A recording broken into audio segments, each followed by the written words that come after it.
Mr. Silly by Roger Hargreaves, out of the Little Miss and Mr. Men series. Mr. Silly lives in Nonsense Land, which is a very funny place to live. You see, in Nonsense Land, everything is as silly as can be. In Nonsense Land, the trees are pink. The grass is blue. Oh, isn't that silly? In Nonsense Land, dogs wear hats. And do you know how birds fly in Nonsense Land? No, they don't fly forwards. They fly backwards. It really is a very silly place indeed, which is, of course, why Mr. Silly lives there. Mr. Silly, in fact, lives in quite the silliest looking house you've ever seen in your whole life. Have you ever seen a sillier looking house than that? Now, this particular story is all about the Nonsense Cup. You see, in Nonsense Land, each year they hold a competition, and the cup is awarded to whoever has the silliest idea of the year. Mr. Silly's never won the cup, but each night, lying in bed, he dreamed about winning it. In order to win the Nonsense Cup, Mr. Silly realised that he would have to think up something remarkably silly. He pondered over the problem one morning at breakfast. Incidentally, you might be interested to know what Mr. Silly was having for his breakfast. He was having a cup of coffee, which he put a spoonful of marmalade into. And after that, he had a cornflaked sandwich. And to finish, he had a boiled egg. But, being Mr. Silly, he ate the shell as well. Isn't that a silly breakfast? Anyway, this particular breakfast time, Mr. Silly was thinking how to win that cup. He remembered 2 years ago the cup was won by Mr. Ridiculous. He won by wallpaper in his house, which sounds very ordinary, but in fact, Mr. Ridiculous had wallpapered the outside of his house. And Mr. Silly remembered last year when Mr. Foolish won the cup. Mr. Foolish, who was a friend of Mr. Silly's, had won the cup by inventing a car. It was quite a normal car apart from one thing. It had square wheels. Isn't that silly? Mr. Silly thought and thought and thought, but it was no good. He even had another cup of coffee with marmalade, but that didn't help either. So he decided to take a walk. Off he went, leaving his front door open so that he wouldn't have burglars when he was out.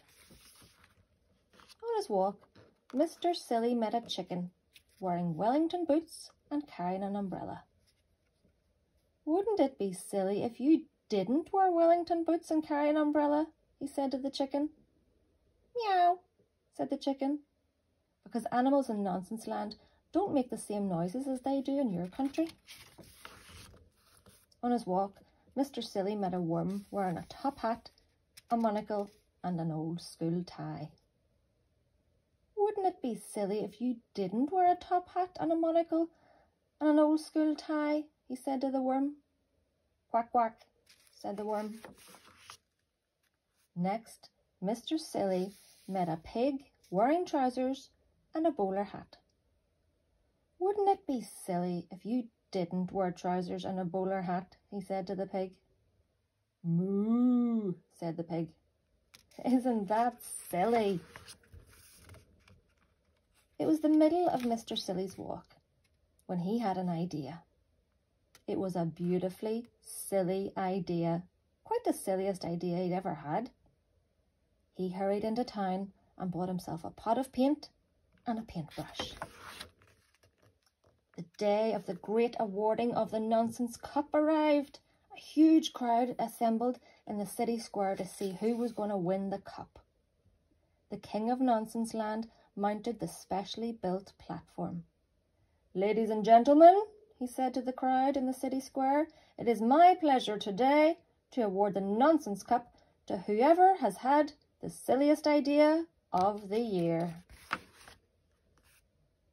"One of the silliest ideas of the year," continued the king, "is by Mr. Muddle the farmer.